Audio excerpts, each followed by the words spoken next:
It was just past midnight when I left my best friend Amber's house. We'd spent the evening binge-watching our favorite crime drama, ironically enough. The show always left me with a mix of fascination and unease, especially the episodes about serial killers posing as authority figures. I remember joking with Amber that I'd probably be too trusting if I ever got pulled over. "You've got to be more careful, Sarah," she'd said, her tone half teasing, half serious. "There are some real creeps out there." I laughed it off, but as I drove home along the winding country roads, her words echoed in my mind. The moonless night seemed to swallow my headlights, and the trees loomed like silent sentinels on either side of the road. I cranked up the radio, trying to shake off the growing sense of unease. That's when I saw the flashing lights in my rearview mirror. My heart rate spiked, and I immediately checked my speed. I wasn't speeding, was I? Maybe a taillight was out? I signaled and pulled over to the shoulder, gravel crunching under my tires. The patrol car stopped a few yards behind me. I took a deep breath, trying to calm my nerves. "It's just a routine stop," I told myself. "Nothing to worry about." I reached for my purse to get my license and registration ready. The beam of a flashlight swept across my side mirror, momentarily blinding me. I squinted, trying to make out the approaching figure. Something seemed off about the silhouette, but I couldn't put my finger on what. A tap on my window made me jump. I lowered it, plastering on what I hoped was a polite smile. "Good evening, officer. Is there a problem?" The man leaned down and I got my first good look at him. He was younger than I expected, maybe early 30s, with close-cropped dark hair and a 5 o'clock shadow. His uniform looked wrong somehow. It was too baggy. The patches seemed off-center. "License and registration, please," he said, his voice gruff. I handed them over, my hand trembling slightly. He studied them for what felt like an eternity, his flashlight beam dancing across the documents. "Step out of the vehicle, ma'am." My stomach dropped. "I'm sorry, but may I ask why? I don't believe I was speeding or—" I said, "Step out of the vehicle." His tone hardened, and he reached for something at his hip. Alarm bells were ringing in my head now. I gripped the steering wheel tighter, my knuckles turning white. "Officer, I'd really prefer to stay in my car. If you could just tell me what this is about." He cut me off, his voice rising. "This is your last warning. Exit the vehicle now or I'll have to use force." My mind raced. Everything about this felt wrong. The deserted road, the aggressive behavior, the odd uniform. Amber's words from earlier came flooding back. I made a split-second decision. Okay, I said, trying to keep my voice steady. "Just give me a second." I reached down as if to unbuckle my seatbelt. Instead, my hand found the gear shift. In one fluid motion, I threw the car into drive and slammed on the gas. The tires squealed as I peeled away. In my rearview mirror, I saw the man stumble back, shouting something I couldn't hear over the roar of my engine. The patrol car's lights flared to life, and I heard the wail of a siren. My heart pounded in my chest as I sped down the dark highway. This was insane. I was running from the police. But was it really the police? The doubts and fears swirled in my mind as I pushed my old Honda to its limits. The patrol car gained on me quickly. It was faster, newer. I took a sharp turn onto a narrow side road, hoping my local knowledge would give me an edge. The trees closed in on either side, branches scraping against my car. I killed my headlights, relying on memory and the faint ambient light to guide me. It was reckless, but I hoped it would make me harder to follow. The road twisted and turned, and I prayed I wouldn't meet any oncoming traffic. After what felt like hours, but was probably only minutes, I couldn't see the flashing lights behind me anymore. I slowed down, my hands shaking on the wheel. I needed to think, to plan my next move. I pulled over at a hidden turnoff I knew from high school days, a place where teenagers would park to make out. Killing the engine, I sat in the darkness, straining my ears for any sound of pursuit. Nothing but the chirping of crickets and my own ragged breathing. I fumbled for my phone with trembling hands. Who could I call? The police? But what if this guy really was a cop, and I'd just committed a felony by running? My parents? No, I couldn't bear to terrify them like that. Amber was too far away to help. As if summoned by my thoughts, my phone lit up with a text from Amber. Hey, did you make it home okay? I stared at the message, tears welling up in my eyes. Before I could respond, headlights swept across my rearview mirror. I ducked down, heart in my throat. The vehicle slowed as it passed my hiding spot. It wasn't the fake patrol car, just an old pickup truck. But it was enough to jolt me back to reality. I couldn't stay here. I started the engine and pulled back onto the road, driving at a normal speed now. My mind raced through possibilities. I could go to the police station, but what if this impersonator had friends there? I could call 911, but would they believe me? In the end, I decided to head to the 24-hour diner just outside of town. It was always busy with truckers and night shift workers. There would be witnesses, cameras. I'd feel safer there while I figured out what to do. As I pulled into the brightly lit parking lot, relief washed over me. I hurried inside, the bell above the door jingling cheerfully. The smell of coffee and grilled onions hit me as I scanned the room. A few truckers at the counter, a group of teenagers in a booth, a cop at a table by himself. I froze. The cop looked up and our eyes met. It was him, the man who had pulled me over. For a moment, neither of us moved. Then he slowly stood up, his hand moving to his hip. "Sarah Thompson," he said, loud enough for everyone to hear. "I'm Detective Ramirez. We need to talk about what happened on Highway 16 tonight." The diner fell silent. All eyes were on us. I felt like I was going to be sick. "Please," he continued, his voice softer now. "I know you're scared, but I'm here to help. There's been a series of attacks by someone impersonating an officer. When you ran, I thought you might be the suspect we've been looking for. I realize now I handled the situation poorly, and I'm sorry for frightening you." He slowly reached into his pocket and pulled out a badge, a real one this time, gleaming under the fluorescent lights. "I can prove who I am. We can call the station right now if you'd like. I just want to make sure you're safe and get your statement about what happened." I stood there, frozen in indecision. Part of me wanted to bolt again, to run until this night was nothing but a bad dream. But another part of me, the part that had been raised to trust authority, to believe in the system, wanted desperately for this to be real. "Okay," I said finally, my voice barely above a whisper. "But we're staying right here, where everyone can see us. And I'm calling the station myself." Detective Ramirez nodded, relief evident on his face. "Of course, whatever makes you comfortable." As I dialed the number with shaking hands, I realized that this night had changed me. I'd always thought of myself as a trusting person, maybe even naive. But in those terrifying moments on the dark highway, I'd found a strength I didn't know I possessed, a will to survive, to fight back against the darkness. The voice of the dispatch officer confirmed Ramirez's story. As the adrenaline began to fade, leaving me exhausted and drained, I knew the ordeal wasn't over. There would be statements to give, maybe even a court appearance if they caught the real impersonator. But for now, as I sat across from Detective Ramirez in that brightly lit diner, nursing a cup of coffee and recounting my story, I felt something I hadn't expected: pride. I had trusted my instincts, made tough decisions under pressure, and survived. I thought back to the crime show Amber and I had watched earlier. How many times had we yelled at the characters on screen, telling them what they should have done differently? Now I knew the reality was far more complex, far more terrifying. As I finished giving my statement, Detective Ramirez looked at me with a mix of admiration and concern. "You did good out there, Sarah. Your instincts probably saved your life. But please, don't ever hesitate to call 911 if you're unsure about an officer. We'd much rather clear up a misunderstanding than have someone get hurt." I nodded, too drained to speak.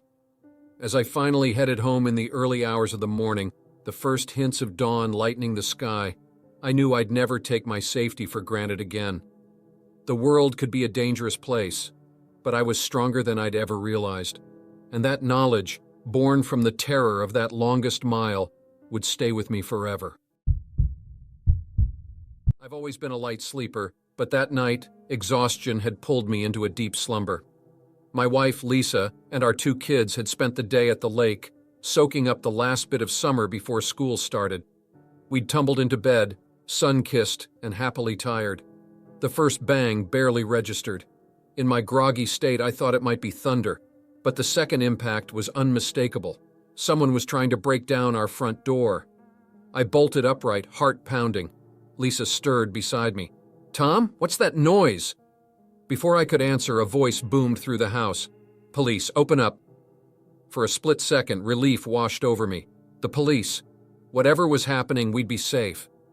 But then doubt crept in. Why would the police be breaking down our door at...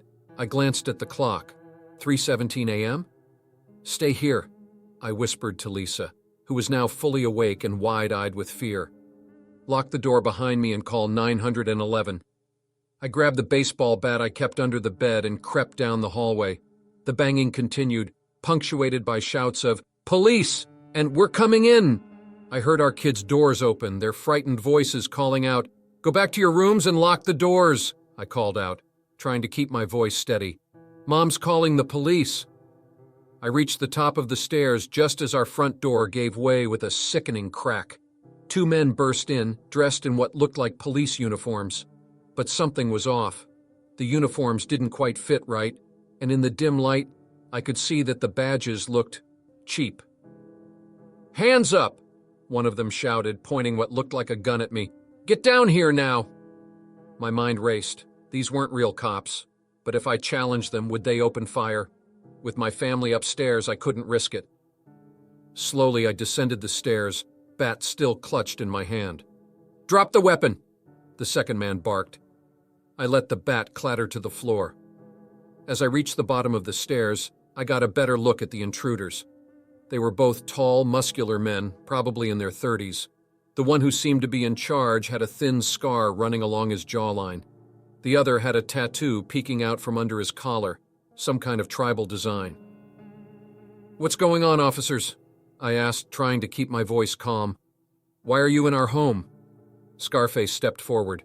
"We received reports of a domestic disturbance. We need to check the premises." My confusion must have shown on my face. "There's been no disturbance here. My family's asleep upstairs." "Sir, we need to conduct a thorough search," Tattoo chimed in. "It's procedure." Something in his tone set off alarm bells in my head. These men weren't here to help us. I needed to stall, to give Lisa time to call the real police. "Can I see your badges again?" I asked. "And maybe call your precinct to confirm? This is all very unusual." Scarface's expression darkened. "Are you questioning our authority?" No, I backpedaled. "It's just late, and I want to make sure everything's above board before I let you upstairs where my children are sleeping." At the mention of the kids, I saw a glint in Tattoo's eyes that made my blood run cold. These men were dangerous, and they were in my home. Scarface took a step towards me. "Listen here, pal. We don't have time for this. Either you cooperate, or we'll have to use force. Your choice." I raised my hands in a placating gesture. Okay. Just let me go up first and let my wife know what's happening.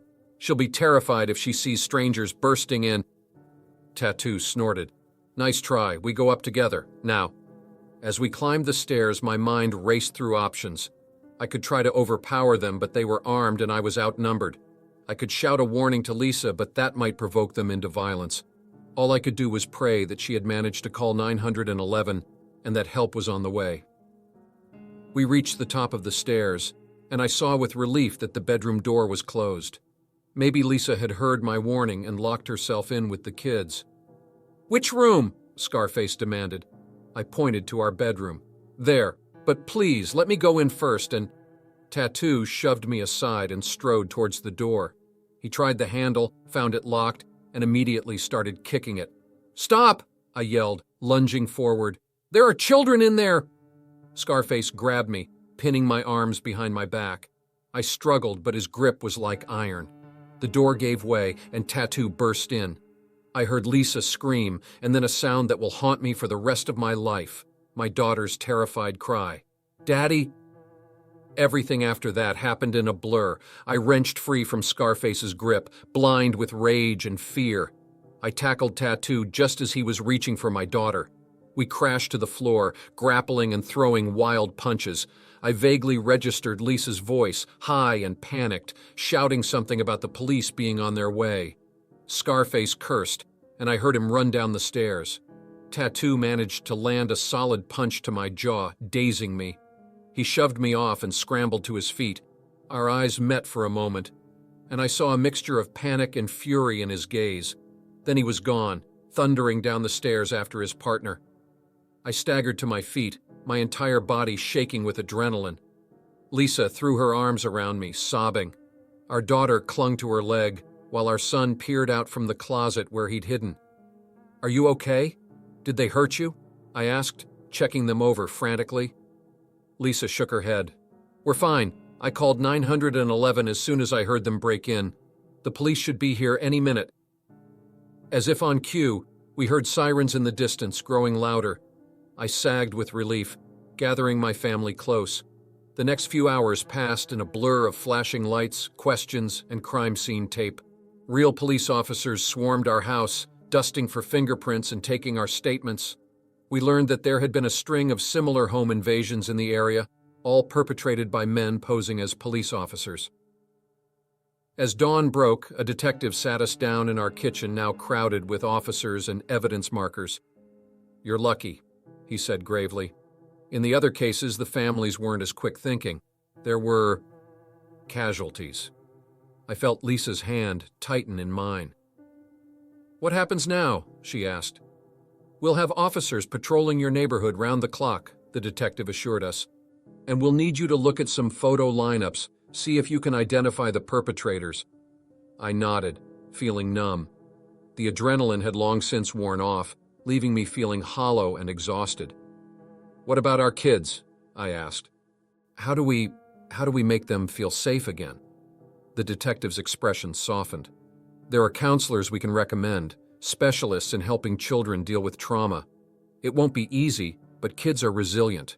With time and support, they'll recover." As the police finally cleared out and we were left alone in our violated home, the full weight of what had happened began to sink in. Our sense of security, the sanctity of our home, had been shattered. Lisa set about straightening up the mess left behind, her movements almost robotic. I found the kids huddled together on the couch, whispering to each other. When they saw me, they launched themselves into my arms. "You saved us, Dad," my son said, his voice muffled against my chest. I held them tight, fighting back tears. "We saved each other," I said. "We're a team, remember?" Over the next few weeks, we went through the motions of returning to normal life. We replaced the doors, installed a security system, attended counseling sessions, but the scars ran deeper than any visible damage. My daughter would wake up screaming from nightmares. My son became hypervigilant, jumping at every unexpected sound. Lisa and I took turns patrolling the house at night, unable to shake the feeling that danger lurked just outside our walls. But slowly, almost imperceptibly, things began to change. We started to laugh again. The kids played outside without constantly looking over their shoulders. Lisa and I found moments of peace in each other's arms. One night, about a month after the break-in, I found myself sitting on our front porch, unable to sleep. The street was quiet, bathed in the soft glow of streetlights. A patrol car rolled by, the officer inside giving me a nod of recognition. As I sat there, I realized something. The men who broke into our home hadn't just been after our possessions. They had tried to steal our peace of mind, our trust in the world, and for a while, they had succeeded. But sitting there in the quiet night, listening to the soft breathing of my family inside, I knew we wouldn't let them win. We had faced our worst fears and come out the other side. We were stronger now, more united. The world could be a dangerous place, full of wolves in sheep's clothing, but we had each other, and that, I realized, was the greatest security of all. As the first light of dawn began to paint the sky, I stood up and went back inside. It was time to wake my family, to face another day. Together. I've never been much of a gambler, but when my college buddy Mike suggested a weekend in Las Vegas to celebrate our 30th birthdays, I couldn't resist. We'd been saving up for months, determined to do it right. Fancy hotel, good food, and maybe a show or two. The casinos were just a bonus. Our first night was a blur of bright lights, free drinks, and the constant cha-ching of slot machines. By the time we stumbled back to our room at the Luxor, the pyramid-shaped hotel looming over the strip. It was well past 3 a.m. "Dude, we're gonna feel this in the morning," Mike groaned as he flopped onto his bed. I chuckled, kicking off my shoes. "Speak for yourself. I'm just getting started." It was bravado, of course. My head was already starting to spin, and I knew I'd be nursing a killer hangover come sunrise. But that was future me's problem. Right now, I just wanted to enjoy the pleasant buzz and the lingering excitement of the night. I was just about to hop in the shower when the room phone rang. Mike and I exchanged confused glances. Who'd be calling at this hour? I picked up the receiver. "Hello? Mr. Johnson?" a woman's voice asked. She sounded official, maybe from the front desk. "Yeah, that's me. This is hotel security. We've had a report of suspicious activity near your room. 2 officers are on their way up to investigate. Please let them in when they arrive." My alcohol-addled brain took a moment to process this. Wait, what? What kind of suspicious activity? But the line had already gone dead. I turned to Mike, who was now sitting up looking concerned. "What's going on?" I relayed the strange call, a sense of unease growing in my gut. Something felt off, but I couldn't quite put my finger on what. Before we could discuss it further, there was a loud, authoritative knock at the door. "Police, open up!" Mike jumped, nearly falling off the bed. I moved towards the door, then hesitated. The voice on the phone had said hotel security, but these guys were claiming to be police. And why would they be knocking so aggressively? "Just a minute," I called out, trying to buy some time. I turned to Mike and whispered, "Something's not right. Call the front desk. See if they really sent someone up." Mike nodded, fumbling for his cell phone. Meanwhile, the knocking intensified. "Sir, we need you to open this door now." The voice was gruff, impatient. I approached the door cautiously, keeping the chain lock in place. Through the small gap, I could make out 2 men in what looked like police uniforms, but something seemed off. The uniforms looked cheap, ill-fitting. "Can I see some ID?" I asked, trying to keep my voice steady. One of the men flashed a badge, but it was too quick for me to get a good look. "Sir, we don't have time for this. There's been a security breach on this floor. We need to check your room immediately." Behind me, I heard Mike's hushed voice on the phone. "Yes, room 237. Did you send police up here?" My heart was pounding now. Every instinct was screaming that this was wrong. "I'm sorry, but I'm going to need to verify this with the hotel first."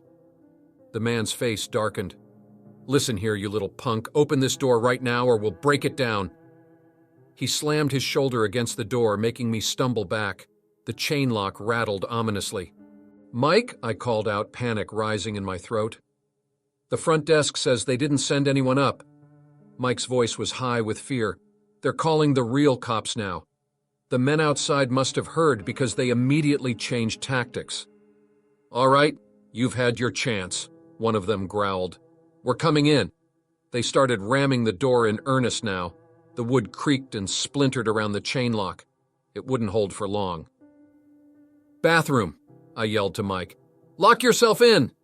I heard him scramble to comply as I looked around frantically for something, anything to use as a weapon. My eyes landed on the heavy lamp on the bedside table.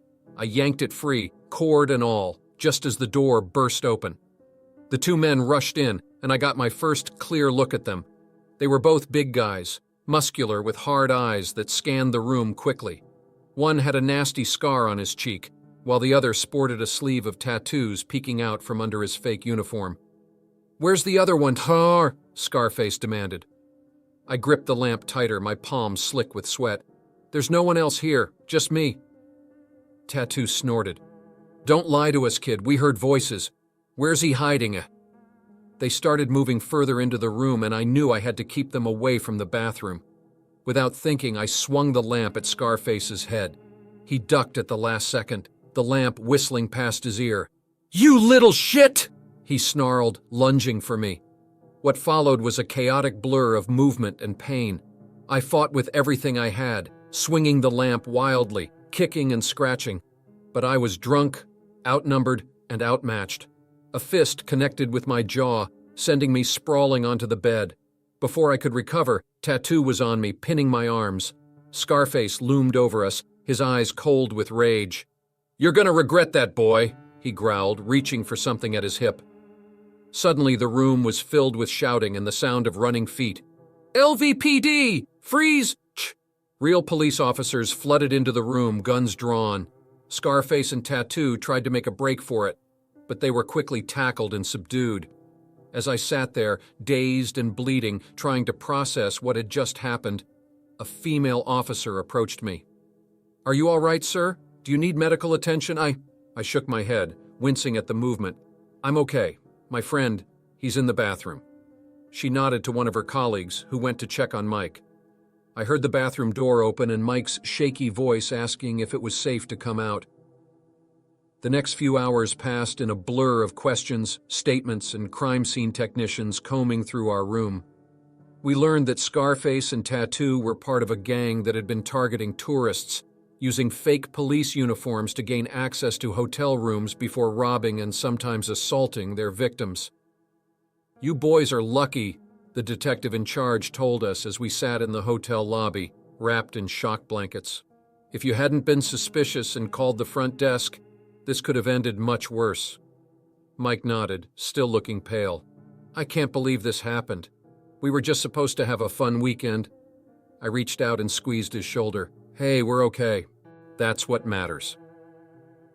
As dawn broke over the Las Vegas Strip, casting a surreal glow over the neon-lit streets, Mike and I found ourselves sitting at a 24-hour diner, nursing cups of strong coffee.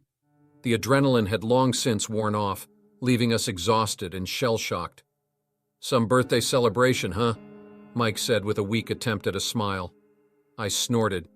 "Yeah, not exactly what I had in mind when I said I wanted some excitement." We lapsed into silence, both lost in our thoughts. The events of the night kept replaying in my mind. The fear, the violence, the sheer randomness of it all. We'd come so close to becoming just another statistic, another cautionary tale about the dangers lurking beneath Vegas's glittering facade. "You know," Mike said after a while, "I keep thinking about what would have happened if we'd opened that door right away. If we hadn't questioned it." I nodded, understanding exactly what he meant. "We got lucky, but it wasn't just luck, was it? We listened to our instincts. We didn't just go along with what seemed official." "Yeah," Mike agreed. "I guess all those true crime podcasts you made me listen to finally paid off." We both chuckled at that, the tension finally starting to ease. As we finished our coffee and headed back to the hotel, a different one this time as our old room was still a crime scene, I realized something important. This experience, terrifying as it was, had taught us a valuable lesson. Trust your gut. Question authority. Don't be afraid to verify. In a world where danger can wear a friendly face or even a police uniform, being cautious isn't paranoia, it's survival. As we stepped back onto the bustling strip, the city already alive with early morning gamblers and late-night revelers, I felt different. More aware, yes, but also stronger. We'd faced a nightmare scenario and come out the other side. "So," I said to Mike as we waited for the elevator in our new hotel, "what do you say we hit the blackjack tables later, after a nap, of course?" Mike looked at me in disbelief for a moment, then burst out laughing. "You're insane, you know that? But sure, why not? After what we've been through, I feel like we could take on anything." As the elevator doors closed, I grinned. Vegas hadn't beaten us. If anything, it had made us smarter, tougher. And isn't that what turning 30 is all about? The rest of our trip was mercifully uneventful, filled with the usual Vegas excitement of shows, good food, and yes, a bit of gambling. But beneath it all was a new appreciation for each other, for our instincts, and for the importance of staying alert, even in the midst of celebration. What happens in Vegas may stay in Vegas, but the lessons we learned that night, those we'd carry with us forever. The bass thumped through my body as I navigated the crowded dance floor of the Electric Lounge, one of downtown's hottest nightclubs. It was Friday night, and the place was packed with the usual mix of college students, young professionals, and weekend warriors looking to blow off some steam. I'd come with my roommate Jess and a few other girls from work. It was meant to be a celebration. I just landed a big account at the advertising agency where I worked. But as the night wore on, I found myself feeling more overwhelmed than celebratory. The flashing lights, the press of bodies, the relentless beat of the music, it was all a bit much. "I'm gonna get some air," I shouted to Jess over the music, miming a drinking motion to indicate I was heading to the bar. She gave me a thumbs up and went back to dancing with a tall guy in a button-down shirt. I squeezed my way through the crowd, finally breaking free near the bar area. It was slightly quieter here, though still far from peaceful. I signaled the bartender for a water, needing to clear my head a bit. As I waited, I felt someone sidle up next to me. "Rough night?" a deep voice asked. I turned to see a man in his late 30s or early 40s looking at me with concern. He was handsome in a rugged sort of way, with close-cropped salt and pepper hair and piercing blue eyes. Something about him radiated authority. "Just needed a breather," I replied, forcing a smile. "It's a bit intense in here." He nodded, understanding. "I know what you mean. I'm not really off duty, even when I'm off duty, if you know what I mean." That piqued my interest. "Oh, are you a cop?" He smiled, a mix of pride and something else I couldn't quite place flashing across his face. "Detective, actually. Mark Reeves." He extended his hand, which I shook. "Sarah," I offered. "Nice to meet you, Detective." Just then, the bartender returned with my water. Mark waved him off when I reached for my purse. "Let me get that for you," he insisted. I thanked him, taking a long sip of the cool water. It helped, but I still felt off balance. Maybe it was the earlier drinks catching up with me, or just the overwhelming atmosphere of the club. Mark leaned in closer, his expression growing serious. "Listen, Sarah, I don't mean to alarm you, but I think you should know. I've been watching that bartender, and I'm pretty sure I saw him slip something into your drink earlier." My blood ran cold. "What? Are you sure?" He nodded gravely. "It's a growing problem in clubs like this. These guys are getting craftier all the time. Look, I think we should get you out of here and down to the station to get you checked out, just to be safe." My head was spinning. Date rape drugs? I'd heard about it happening, of course, but never thought it would happen to me. And now a detective was telling me I might have been drugged? It was all too much. I don't know," I stammered. "Maybe I should find my friends first." Mark put a hand on my arm, his touch firm but not aggressive. "Sarah, listen to me. If you've been drugged, we don't have much time before it really kicks in. We need to act fast. I can call it in, have a patrol car here in minutes to take you to get checked out." I looked around the crowded bar, suddenly feeling very alone and vulnerable despite the throng of people. Could I really trust this man I'd just met? But he was a detective, right? Surely he was here to help. As if reading my thoughts, Mark pulled out a badge, flashing it quickly. "See? It's okay. I'm one of the good guys." I nodded slowly, the room starting to tilt a bit. Was that the drugs kicking in or just panic? "Okay," I heard myself say. "Okay, let's go." Mark smiled reassuringly, putting an arm around my shoulders to steady me as he guided me towards the exit. "You're doing the right thing, Sarah. We'll get you taken care of." We pushed through the crowd, the music fading as we approached the doors. I thought I heard someone call my name. Was it Jess? But everything was getting fuzzy around the edges. The cool night air hit me as we stepped outside, making me shiver. Mark rubbed my arm. "Car's just around the corner," he said, steering me away from the main entrance and the line of people still waiting to get in. As we turned down a darker side street, alarm bells started going off in my head. Something wasn't right. Why were we going away from the busy areas? Shouldn't there be a police car with lights if he'd called it in? I started to pull away. "Wait," I said, my voice shaky. I think I should go back inside." Mark's grip on my arm tightened. "Don't be silly, Sarah. You're not thinking straight. It's the drugs, remember? We need to get you help." But even through my growing haze, I knew this was wrong. I planted my feet, trying to wrench my arm free. "No," I said more firmly this time. "I want to go back. Now." For a moment, Mark's concerned expression slipped, revealing something darker underneath. But he quickly plastered on a smile again. "Sarah, calm down. You're safe with me. I'm a cop, remember?" "Then where's your car?" I challenged, looking around the empty street. "Where are the other officers? Show me your badge again." His smile faded completely now. "You ungrateful little bitch!" he snarled, yanking me closer. "Do you know how many girls would be thankful for a cop looking out for them? Now stop making a scene and come with me." Terror coursed through me, clearing some of the fog from my brain. This man wasn't a cop. He wasn't here to help me. He was the very danger he'd been warning me about. I did the only thing I could think of.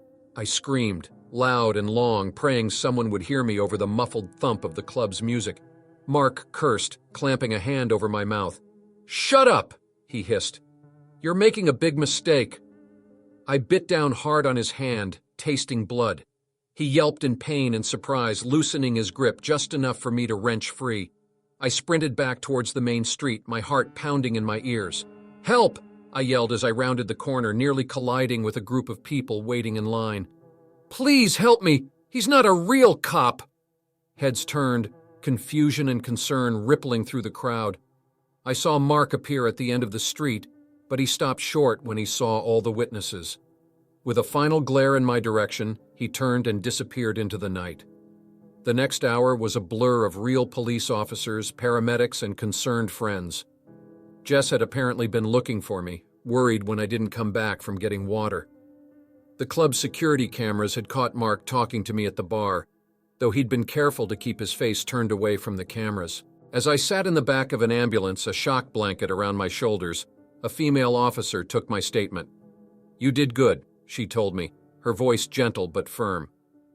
"Trusting your instincts probably saved your life tonight." I nodded, still shaken. "I just can't believe. He seemed so convincing. The badge, the way he talked. How do you know who to trust?" The officer sighed. "It's not easy. These predators, they count on people's trust in authority figures.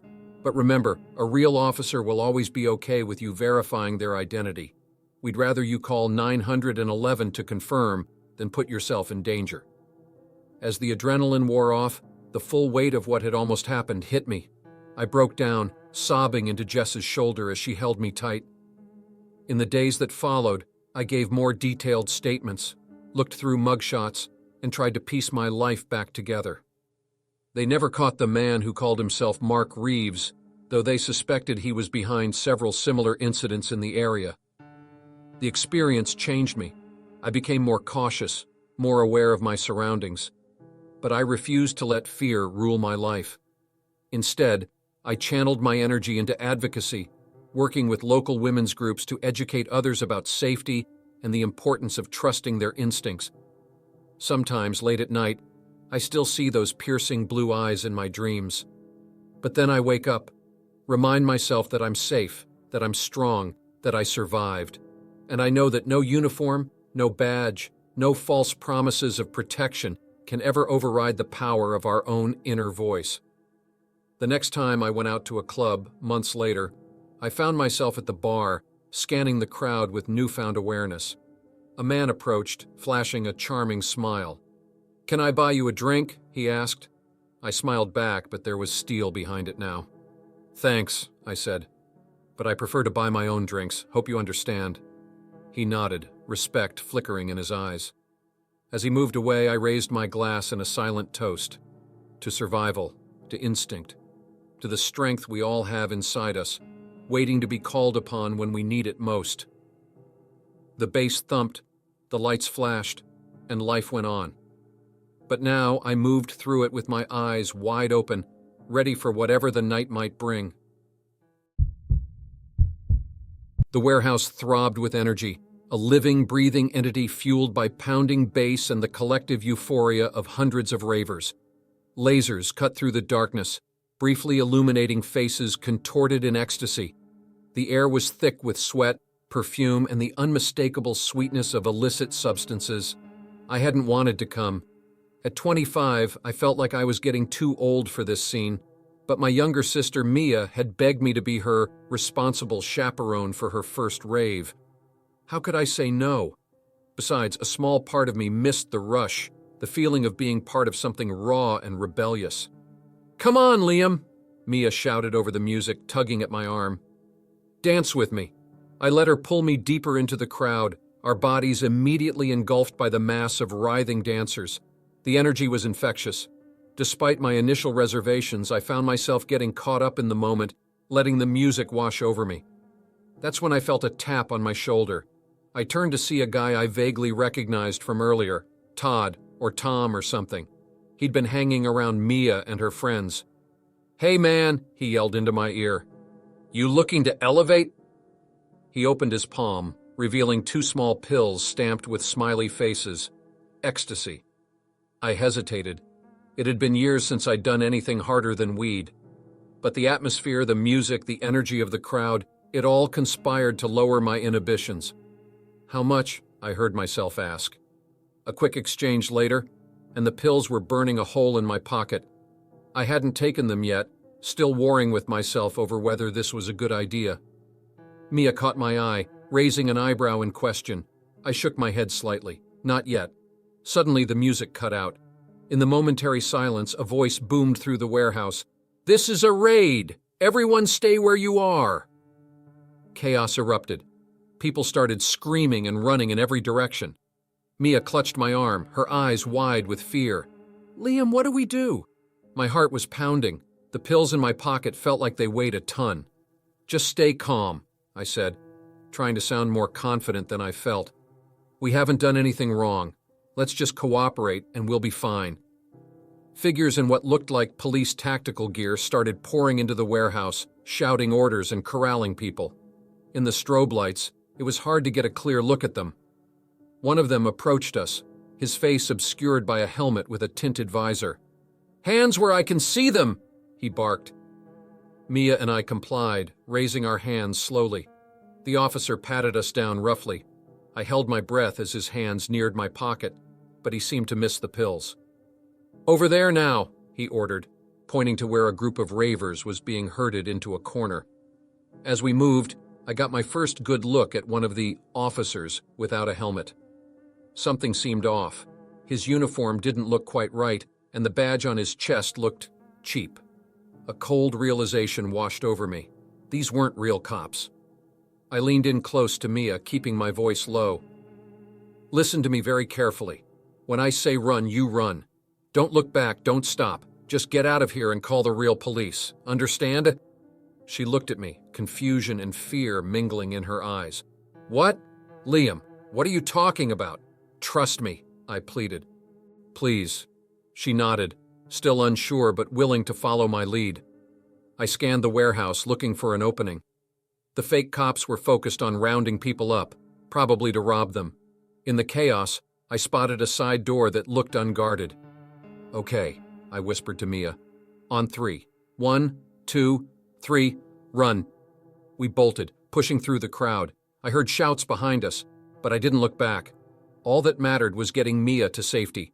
We burst through the side door into a dimly lit alley. "Keep going," I yelled to Mia. "Get help!" She hesitated for a split second, then took off down the alley. I turned back towards the door, prepared to buy her some time if anyone followed. Sure enough, one of the fake cops came barreling through the door seconds later. Without his helmet, I could see his face clearly now. Young, probably not much older than me, with a nasty scar running along his jaw. "Stop right there!" he shouted, reaching for something at his hip. I raised my hand slowly. Okay, take it easy." He approached cautiously, eyes darting around the alley. "Where's the girl?" "Long gone," I said, trying to keep my voice steady. "Look, man, I know you're not real cops. Whatever this is, it's not worth it. Real police will be here soon." His face twisted into a snarl. "Shut up. You don't know anything." But I could see the panic starting to set in. Their plan was falling apart.